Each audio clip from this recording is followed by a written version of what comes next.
facture Télémele himɓe nini hino soka ton e hoore tooñi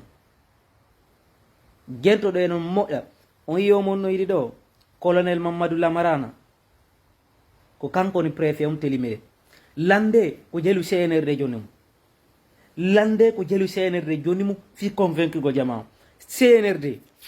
no jonni colonel Mamadou lamarana préfet Télémele ko hata 32 milliards de francs guiné na 38 millions de ma 32 millions ko 32 milliards simi yeti ke on CNRD ko hoore jawle lagine de ɓe on funsiri on sikke ko samakala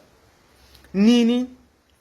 iɓe nangi woɓɓe ɓe sokiɓe e hoore tooñi wonɓe gollude ko société IMS SMB e tibia e société kebu société o si tawi mi fenayi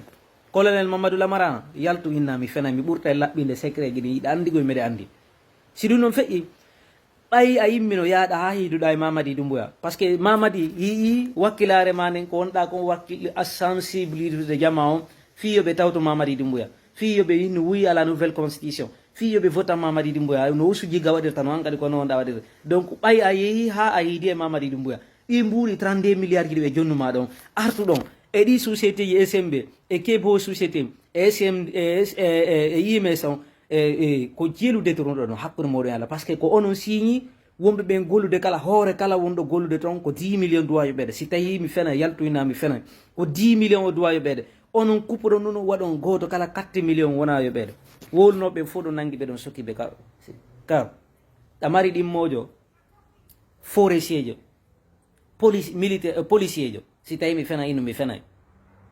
jama ko hoore jawle lagine ɗen ɓe woni fijude ko hoore jawle lagine ɗen ɓe woni funsude mi yetike on hanki mi inni Mamadi doumbouya ɓe imminno délégation yeehi masanta ko yiteɗen koyama ɓe waɗi sadaka nayi fiino ɓe ruttira ko laamu ɓe immi ɗon ɓe ari entre Libéria e lagine pont ineteɗon yeela son ari ko pont yeela ɗon gayka luggu kano asa ɗon ɓe tumbi ɗon nagge ɓale ngel nagge ɓale ko contre wonɓe ɓen ka opposition contre wonɓe ɓen ka opposition monsieur Mamadou lamarana préfet de Télémele si tawi na gonga ari yalta par ce que mi siftino ɗo hanki inde kaba o mo ɓenta Spartakis e Cheikh Ahmed Silla e oya o camarade si tawi mi fena yaltoyna mi fenay kono min humpitade hande kadi kon feƴƴude mbeɗen gaddanede nouvelle e puis kadi hara kadi ko wonɓe fehmon kadi anduɓe kadi ko wonno ko wadde par ce que hara ɓe suusta haalde ene jama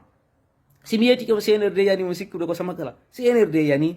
ɓe ala pla Mamadi doumbouya ala fus ka hakkil ko hoore makko joni ko kaaƴe woni ko hakkille makko o debbo mo hottugini yawɗo hiidi e premier imam o kankan e premier imam o farana e sigini e dinguirayi e kurusa o artiri hedde biskirima ha o hewti o yeeti ɓen noon fo ini siɗɗo meɗon ko satti ɓilkiti huwata o organise élection ɗo de o jonnita goɗɗo laamu par ce que si o organise élection laaɓuɗo ko fulɓe ɓen ƴettata laamu ngo ko lit ethnique ɓe woni wadde ka leydi meɗen lit ethnique ɓe woni wadde ka leydi meɗen jama hewti hande kadi enen kadi ko immoɗen darɗen lagine lanni caɓude ɓe ko hoore jawle lagine ɗen ɓe woni funsude muɗum ko hoore jawle lagine ɓe woni juude e hoore muɗum sina ɗum an a préfet konno wawirtaɗa joynede 32 milliards fi sensibilise gol yimɓe si feƴƴi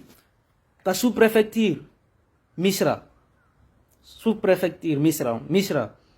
ɗo andi misra ko ende Télémele dia yeetemen ko honno on feƴƴi ka misra ɗe balɗe feƴƴude ɗo si tawi a wolali min mi wolay si tawi a wolali mi wowlay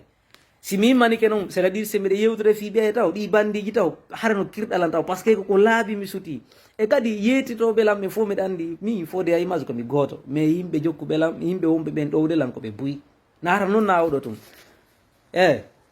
mbeɗa mari preuve ji ɗiɗi mi yaltinan tan fi colonel Mamadou lamarana ɗo mbeɗa mari par ce que mi hendino yewtere makko avant que mi hendade ɗum ɗo kadi mi hendino yewtere makko kanko tigui audio makko billahi ko wowlata ɗi mbuuɗi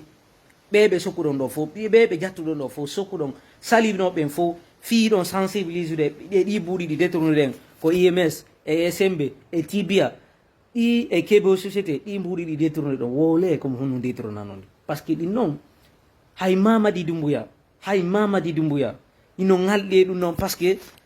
mo andi nini fus o wawata wolde par ce que ko ono woni natude nduɗo yalta e nduɗo oɗo noon no tawa konko Mamadou Lamaran o préfet himo lumen no tun e natugol e suudu yalta e ɗum jama imo tawa hande ɓurɓe ɓen convaincude Mamadi ɗimo ko kamɓe on ukkude Mamadi doumbouya ere Mamadi doumbouya mi humpitike nouvelle laaɓuɗo poste Mamadi falaka présentade candidat Mamadi no fala tenugol parole makko par ce que mo andi si probléme yalti ko affaire laamu ni o luttetake muɗum ɓeya noon ɓayɓe puusimo joni noon o anda joni wo joni a yi Mamadi no deƴi o wi joni o ɓawli joni hay o darotako andi no woodi ɓaleɓe gon to hara a darayɓe kono no woodi kadi ɓaleɓe gon to sa futti maɓɓe tun kuddi ndin ko woni koye maɓɓe ɗen akoya futti maɓɓe tun doga ma siɓoɗa inna non ɗayiya goɗɗo tun hara mo welama hay sa andam mais ɗayiya kadi goɗɗo añiramo ni awa Mamadi ko noon a yiyamo tun añiramo ni wonɓe min ɓawa makko fo wono kiiri ko kake yaaduɓe maɓɓe sifa ɗi butteriji daariɗi noon iyo